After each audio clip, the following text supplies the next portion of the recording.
há uma coisa que eu costumo dizer aos meus alunos, e às vezes digo também nas conferências onde vou, é que aquilo que une os brasileiros em vários domínios é muito mais intenso e muito mais profundo do que às vezes nós reconhecemos. E quando eu digo nós, estou a falar dos portugueses e dos próprios brasileiros.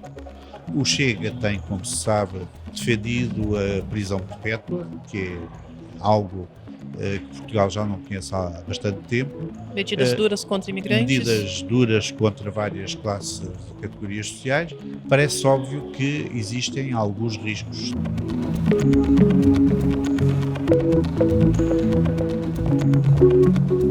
Olá, este é mais um episódio do nosso podcast especial aqui no Fórum de Lisboa, uma parceria do Diário de Notícias e Diário de Notícias Brasil com a FGV e com a FGV Justiça. Nós já temos vários episódios publicados nesta série especial e o primeiro entrevistado, que é português, que une os dois países, é Vitalino Canas, presidente do FIB, que é o Fórum de Integração Brasil-Europa.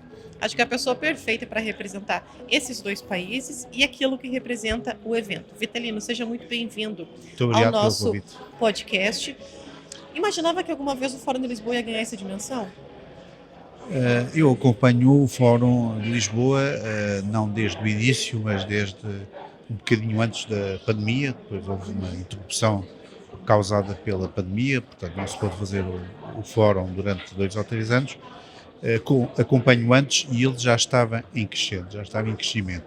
Ainda se realizava apenas aqui na Faculdade de Direito da Universidade de Lisboa, ainda não tínhamos expandido para a reitoria, mas já se via que estava a arrebentar pelas costuras, ou seja, as salas que nós tínhamos mobilizados para o fórum já não conseguiam aguentar tanta pressão de tantas pessoas, portanto percebia-se que era algo que iria crescer, cresceu para a reitoria da cidade universitária e eu diria que talvez daqui a algum tempo tenhamos de continuar a crescer até para outros locais, outros prédios aqui da cidade universitária, porque de facto o fórum tem ganho dimensão não ao nível apenas quantitativo, não apenas ao nível da quantidade das pessoas que proferem palestras e que estão a assistir, mas também ao nível da qualidade.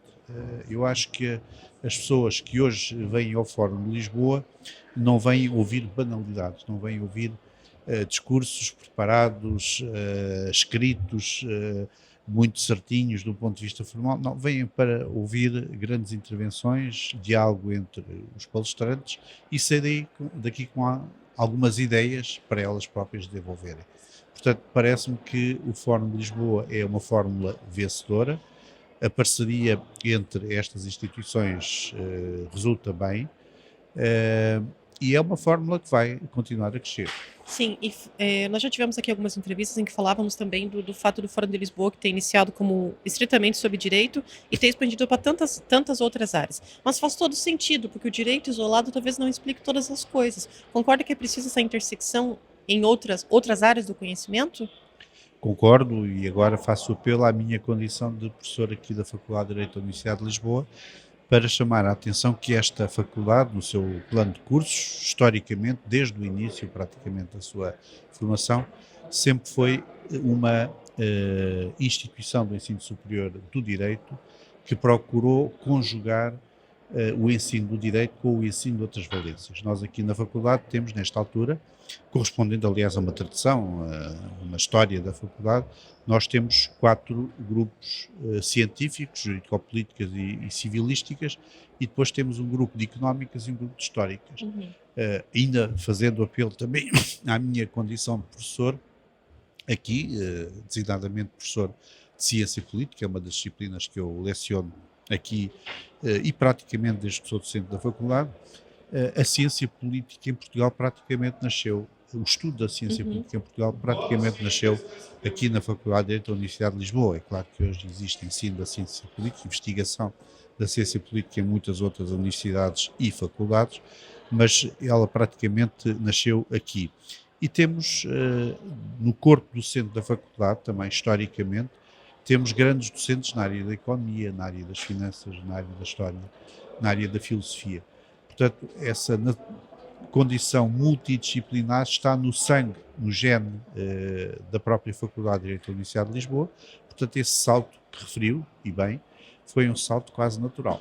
Eh, Nós, no fundo, aquilo que estamos a fazer é reconhecer algo que é absolutamente reconhecido desde sempre aqui, Uhum. é que o direito tem de ser inserido num contexto mais global. Não podemos apenas ensinar as normas jurídicas que resultam da Constituição ou das leis. Temos de ensinar alguma coisa mais global que faça com que os nossos estudantes, os nossos alunos, saiam desta faculdade preparados não apenas para serem bons juristas, mas para serem bons cidadãos. Uhum. E como vê o facto de praticamente o Brasil se mudar para Lisboa durante esses dias, para que também muitos professores, docentes portugueses conheçam um pouco do direito brasileiro? Tem um pouco esse caminho reverso. Não, há uma coisa que eu costumo dizer aos meus alunos, e às vezes digo também nas conferências onde vou, é que aquilo que une os brasileiros em vários domínios é muito mais intenso e muito mais eh, é muito mais intenso e muito mais profundo do que às vezes nós reconhecemos. E quando eu Uhum. digo nós, estou a falar dos portugueses e dos próprios brasileiros. Isso é assim no direito. Portugal e o Brasil sempre se influenciaram muito no direito, mesmo sem o reconhecer. Mas a simples circunstância de podermos ler obras dos outros colegas do Brasil, no meu caso, ou dos brasileiros em relação aos portugueses, quando é o caso dos brasileiros, a simples circunstância de podermos ler os grandes livros, as grandes obras, as grandes investigações da nossa língua, significa que mesmo quando não reconhecemos, mesmo quando não citamos, se calhar devíamos citar, mas às Uhum. vezes, porventura, esquecemos de citar, mesmo quando não damos conta disso, estamos a ser muito influenciados mutuamente. E estas circunstâncias apenas nos permitem exteriorizar aquilo que acontece no interior do nosso pensamento, ou seja, Uhum. na verdade, quando falamos das constituições, que é algo em que eu reflito muito devido à minha inclinação profissional para esse domínio, quando falamos das constituições portuguesas e brasileiras, temos de reconhecer, como aliás alguns professores de grande gabarito, como o professor Manuel Gonçalves Ferreira Filho costuma sempre dizer, temos de reconhecer que nos fomos influenciando mutuamente ao longo Do destes tempo. 2 séculos, Uhum. de, digamos, de convívio como dois países independentes. Influenciamos mutuamente e muito. E, portanto, este fórum tem também aqui a possibilidade de deixar isso bem claro, como deixa. Sim, perfeito. E é sempre bom, ainda mais nesse momento, eu acho, nós ressaltarmos as coisas que nos unem e não tanto as coisas que nos separam. Falando agora sobre o tema que o doutor participou na mesa sobre fragmentação política e democracia. Quais são. A fragmentação política nós já vemos que ela já está aí. Mas quais o senhor acha que foram os primeiros sinais que foram dados aqui em Portugal dessa fragmentação? Bem, o sistema partidário português, quando falamos de fragmentação política, devemos começar por falar da fragmentação entre os partidos políticos, que são os principais representantes dos vários setores que existem no domínio político. O sistema partidário português foi um sistema muito estável durante mais de 40 anos. Eu costumo designar o sistema partidário português que se iniciou com a Constituição de 1976, Uhum. mas com as eleições de 75 para a Constituinte, costumo dizer que se trata do sistema partidário da Constituição, o sistema partidário que, no fundo, surgiu em torno da Constituição, em torno da Assembleia Constituinte, a sua eleição, e depois das eleições subsequentes. Este sistema partidário, surgido em 1975-1976, funcionou assim durante muitos anos, praticamente 40 e tal anos. Começou a dar sinais de ser alterado quando apareceu um fenómeno que muitos de nós diriam que era um fenómeno praticamente impossível em Portugal devido à história recente portuguesa, quando surgiu um fenómeno de um partido de extrema-direita ou de ultradireita populista. Era algo, se for ler coisas que muitos de nós escrevemos, incluindo eu próprio, aí há 20 anos, diríamos que era muito improvável que Sim, que houvesse era em Portugal, utópico. tendo em conta a história de 40 e tal anos de um sistema autoritário, era muito pouco provável que surgisse um partido em Portugal com esse tipo de configuração. Pois bem, estávamos enganados e esse partido surgiu mesmo em meados da década de 2010. Surgiu, enfim, quando apareceu, parecia um fenómeno que talvez desaparecesse rapidamente, mas depois foi-se consolidado e hoje em dia é o segundo partido mais representado na Assembleia da República, o que, para aqueles que não conhecem o sistema partidário português e o sistema político português, é praticamente um terremoto.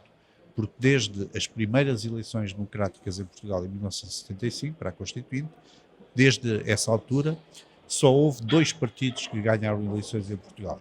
Alternadamente, claro. Sim. O Partido Social Democrata e o Partido Socialista. E sempre o cenário foi de que quando o Partido Social Democrata ganhava eleições, o Partido Socialista era o segundo partido. Quando o Partido Socialista ganhava eleições, o Partido Social Democrata era o segundo partido. E sempre em diálogo. E sempre, enfim, nem sempre dialogar de forma a consertar-se em relação a algumas coisas, mas, por exemplo, em relação à revisão Mas com uma constitucional, estabilidade, sim, do ponto de vista constitucional, né? do ponto de vista constitucional, sempre muito estável, e do ponto de vista até do entendimento em torno das revisões constitucionais, que foram sendo necessárias ao longo do nosso percurso democrático, sempre foi um entendimento entre o PSD e o PS. Quando agora sucede que o segundo partido mais representado na Assembleia da República já não é o Partido Socialista, quando sucede que é possível haver uma revisão constitucional se o PSD, o Chega e a Iniciativa Liberal, eventualmente, se entenderem, deixando fora do consenso constitucional, do concerto constitucional do Partido Socialista, isto é praticamente uma alteração de regime constitucional. É um grande terremoto do ponto de vista político e por isso vejo, aliás, com alguma perplexidade e mesmo inquietude, a circunstância de aparentemente o PSD e o Chega se terem entendido em relação à hipótese de abrirem um processo de revisão constitucional até ao final deste ano. Isso significa que pode haver um entendimento mais profundo do que esse em relação à revisão constitucional, e já ouvi até declarações do líder do Chega cantando vitória, mostrando o seu triunfo por ter conseguido convencer o PSD a deixar o PS de fora em relação a este processo que agora está a iniciar-se. Portanto, a fragmentação começou a sentir-se nessa altura, com o surgimento de alguns partidos. Alguns sobraram, ficaram pelo caminho, outros não, outros estão representados na Assembleia da República, e o que é certo é que hoje, olhando para o espectro partidário, para o panorama da representação parlamentar, temos um número significativo de partidos muito distante daquilo que aconteceu, por exemplo, até ao final da década, até ao final do século passado e no início deste século.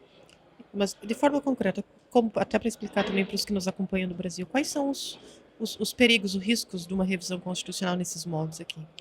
Bem, os perigos, não é possível ainda antecipá-los todos, mas tendo em conta o projeto de revisão constitucional que o Chega apresentou, e até agora foi o único partido que apresentou um projeto de revisão constitucional, tendo isso em conta, muitos dos limites materiais de revisão, ou todos os limites materiais de revisão, seriam suprimidos, fazendo aqui uma tradução para a linguagem jurídica brasileira. Trata-se de extinguir as cláusulas pétreas que nós temos na nossa Constituição. O que é gravíssimo. Haveria algumas normas respeitantes a direitos, liberdades e garantias que se calhar seriam também restringidas. O Chega tem, como se sabe, defendido a prisão perpétua, que é algo que Portugal já não conhece há bastante tempo. Medidas duras contra imigrantes. Medidas duras contra várias classes e categorias sociais.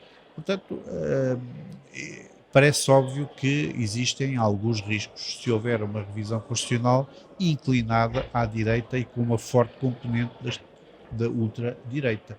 E sem o fator de equilíbrio que sempre houve no nosso constitucionalismo português, que é o fator de os partidos que se entendem em relação à Constituição são os partidos moderados, os partidos do centro. São os partidos que têm uma visão moderada das coisas políticas. Não são os partidos das extremas. ou não estão lá os partidos, normalmente os partidos da extrema, ou quando estão, têm uma posição secundária. E isso é extremamente preocupante. Sim, realmente é um cenário bastante assustador. Eh, e uma última pergunta, doutor: como tentar barrar esse cenário? Acha que seja o Tribunal Constitucional ou seja o próprio PS tem força para conseguir barrar isso de alguma maneira? A revisão constitucional tem regras próprias ao nível do procedimento, ao nível depois da forma de se tornar eficaz. Porque aquilo que a Constituição estabelece, e até agora não houve nenhum problema, porque, como eu disse, tem havido sempre um entendimento entre os partidos moderados e, portanto, em que assentam para rever a Constituição normalmente não é contestável do ponto de vista da própria Constituição. A Constituição, de acordo com as normas aplicáveis, quando é revista, tem de ter uma determinada maioria e depois o Presidente da República não pode recusar a sua promulgação e o Tribunal Constitucional também não tem o poder de se pronunciar em sede de fiscalização preventiva sobre a revisão constitucional.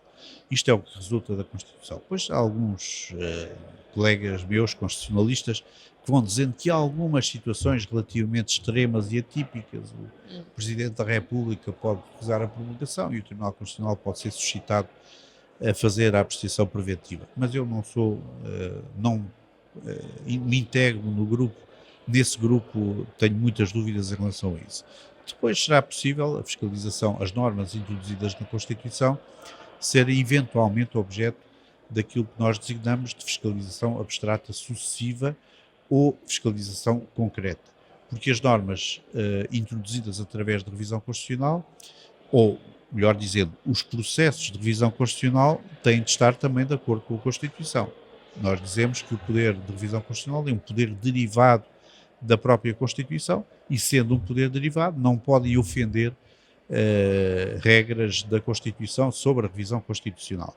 Ora, isso possibilita, e eu aí aceito que possa ser assim, possibilita que possa haver fiscalização abstrata sucessiva de normas introduzidas através da revisão constitucional e fiscalização concreta também.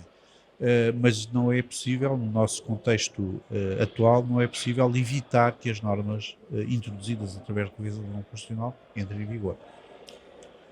Bom, nós vamos continuar acompanhando essa possível revisão constitucional aqui no Diário de Notícias e também no Diário de Notícias Brasil. Dr. Vitalino Canas, muito obrigado pela sua participação no nosso podcast. Muito obrigado, eu agradeço. Essa foi a participação do professor Dr. Vitalino Canas, que é presidente do Fórum de Integração Brasil-Europa, um dos parceiros aqui da FGV e também no IDP e da Universidade de Lisboa, na promoção do Fórum de Lisboa. Até o próximo episódio.